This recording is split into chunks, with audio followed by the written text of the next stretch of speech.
So Arab merchants were buying and selling, trading, and so there was a small group of Muslims as expatriates, as foreigners, not as locals or whatnot. And they had married, intermarried, and they had children from these marriages.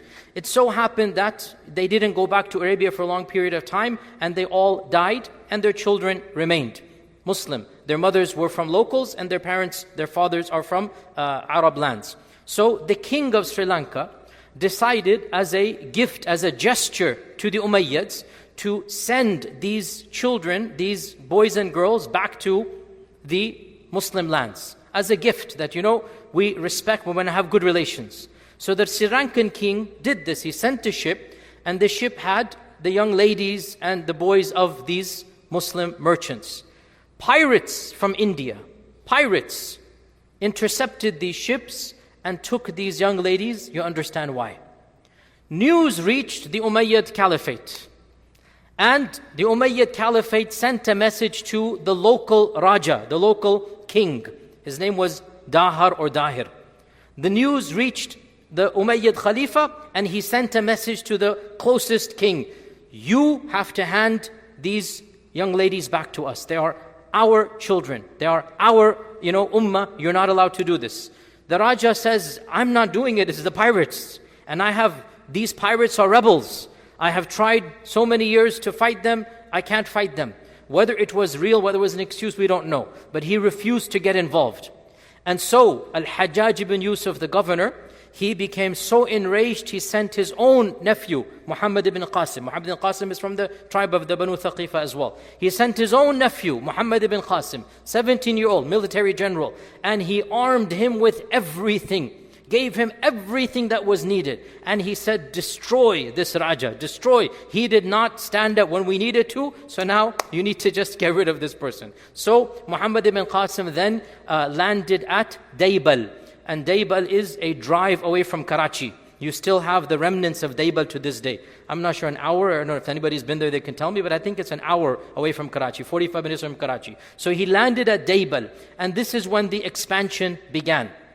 And Allah subhanahu wa ta'ala blessed that generation. It was, I have no doubt in my mind, it is miracle after miracle. If you read how the Muslims conquered that region and Khurasan and Mawara al-Nahr and the Sassanid Empire and the Roman Empire, there's no question that generation was blessed by Allah subhanahu wa ta'ala. Their iman, their taqwa, the barakah of that generation, we have never seen it, ever since then. So Muhammad ibn Qasim begins conquering. Daybal, Raja Dahir attacks. His famous battle took place in a city, Brahmanabad. Brahmanabad is a city back then. So in that city, the river Indus was flowing next to it. And one of the Muslim archers threw an arrow with the fire at the end of the arrow. That fire that comes. And it hit the elephant of Raja Dahar. So the elephant fell into the river Indus with Raja Dahar on it. So Raja fell into the river, and then the Muslim began attacking until the Raja was killed. With the death of the Raja Dahar, obviously, Brahmanabad was conquered. It was then called Mansura. Mansura. So the city of Mansura became the original capital of the Muslims of the Sindh province. Karachi, the Sindh province. So the city of Mansura became that capital. And a number of other cities were also created or renamed. Mahfudha was one of them. Multan as well came under Muslim control. So 4 or 5 cities were then created in this region of what is now the province of Sindh. Now, one of our problems as historians and as people who are researching this era is that we don't have original documents of that time frame. We do not have the details of what happened. And the next 300 years are very, very murky.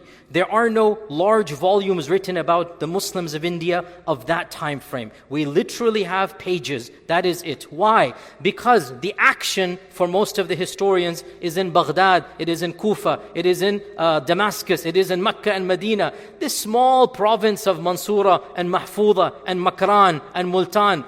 Who's writing about that? We have little references in the big Arab historians, Al-Baladhuri, Al-Tabari. We have a paragraph, a small sentence, and that's it. Locally over there, we do not have any preserved histories from eyewitnesses. The earliest history that we have, it is called the Chachnama. This is the earliest history that is written of that time frame. The Chachnama was written in ancient Farsi or medieval Farsi. And it was written around 1300 CE. So that's 1300 CE. 1300 CE. So what hijrah is that? 700 Hijri. 700 Hijri, right? So 1300 CE. 700 Hijri, we have the Chachnama being written. The Chachnama was written in Persian. And the author alleges that he discovered a manuscript in Arabic that was written by an eyewitness under Muhammad ibn Qasim. But this is alleged.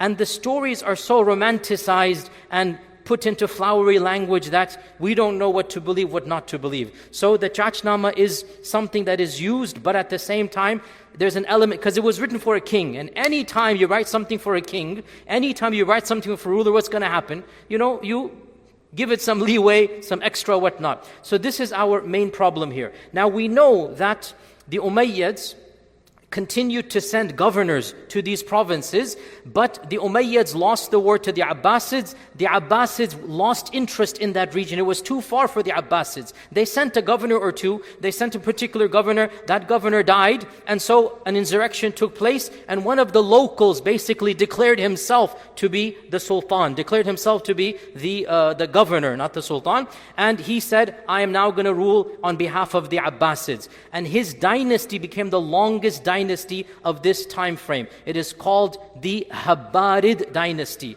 The Habbarid dynasty. It ruled for 170 years. The Habbarid dynasty, its base was Mansura. And why is it called the Habbarid dynasty? It's a very interesting story. The 5th generation ancestor of the founder of the dynasty, he was by the Habbar ibn Aswad ibn Abd ibn Habbar ibn Muttalib ibn, I don't remember his full name, Habbar ibn Muttalib something. He was a second cousin of Khadija. He was a second cousin of Khadija, Habbar. And he was in the time of the Prophet ﷺ, and he was an enemy of Islam. When Zainab radiallahu anha wanted to migrate to Medina, he was the one who stood in the way and took his arrow out and wanted to shoot at the camel. The camel reared back, and it is said that Zainab radiallahu anha was pregnant. And so she fell and she miscarried because of Habbar. And that is why when the conquest of Mecca happened, there was a list of people. The Prophet said, these people shall not be forgiven. Habbar's name was on there. But Allah had willed that his descendants would be the first dynasty of what is now Pakistan. So Habbar accepted Islam, hid himself, came to the Prophet ﷺ and begged for forgiveness. And the Prophet ﷺ would forgive anybody who asked for forgiveness. Anybody. When Habbar asked for forgiveness, the Prophet ﷺ forgave him. 5 generations later, because Allah's plan has to take place, his 5th generation descendant was in the city of Mansura. And he founded the Habbarid dynasty from 150 Hijrah to around 300 Hijrah. That was the Habbarid dynasty until Mahmud al-Ghaznavi came. Mahmud al-Ghaznavi came and then took over from the Habbarid dynasty. Now what we do know is that from 150 to 300 Hijrah, that region of Pakistan, well we call it Pakistan now, it was obviously called Sindh back then. That region of Sindh, it, as is always the case in Muslim history, one of the tragedies of Muslim history, it became divided amongst itself.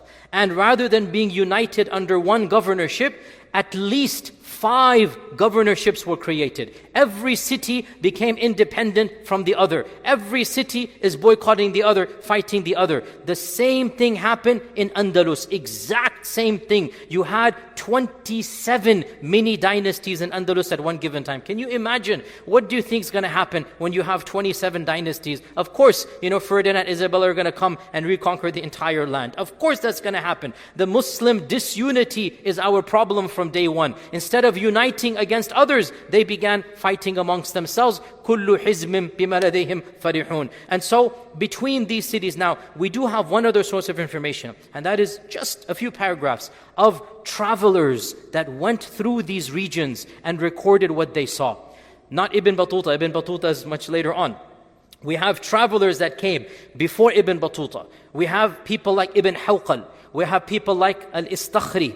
We have a number of people who traveled through the lands and they visited Mansura, they visited Multan, and they described beautiful gardens.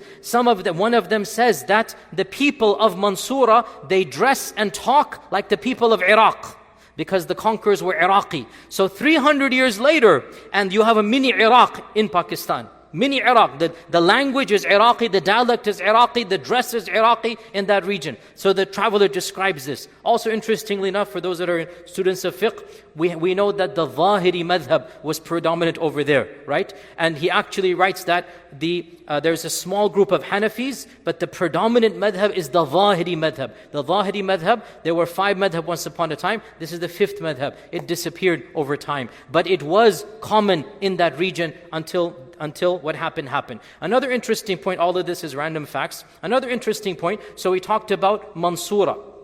As for Multan, at some point in time, we do not know when, the governor of Multan, for strategic purposes, broke away from the Abbasid Empire. And he declared his allegiance to the Fatimid Empire. And he became Ismaili. So that city followed the thought of a strand of Shi'ism that is called Ismailism, right? And this is the origin of that firqa in that land. Every Indian Pakistani knows what I'm talking about, right? The origin of that firqa, where did it come from? In this time frame, around 200, 250 Hijrah, Multan stopped being Sunni and converted. We do not know why. As far as we know, it could be strategic purposes, that instead of speaking, because Mansura always remained technically under the Abbasids, Sunni. Mansura gave its little bit of money, and the khutbah was read in the name of the Abbasid Caliphate. As for Multan, the travelers that go through describe that Multan reads in the name of the Khalifa of the Fatimids.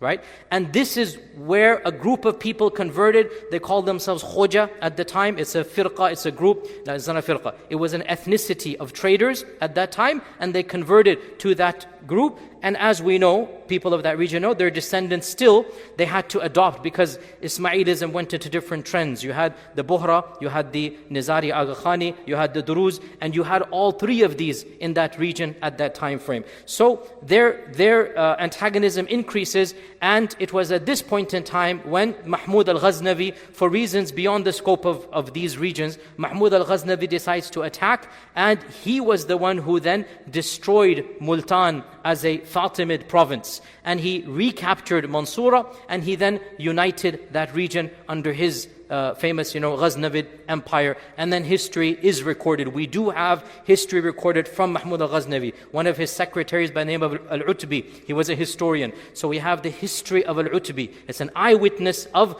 the reconquest of Mahmud al-Ghaznavi. Pre-Mahmud al-Ghaznavi, which is from around, Muhammad ibn Qasim was 91 Hijrah. Mahmud al-Ghaznavi is around 400 Hijrah, right? So from 91 to 400, this is our dark area. We don't know much because, as I said, we don't have eyewitness historians, and we don't have somebody from outside writing in. We just have a little bit of paragraphs. What I have reconstructed, maybe you can add maybe 5-10 times this amount, and that's all that we know from this time frame. Inshallah, maybe another lecture I'll talk about Mahmud al-Ghaznavi, and then of course you have other dynasties. Maybe another time we'll talk about them. Jazakumullah khair. Assalamu alaikum wa rahmatullahi wa barakatuh.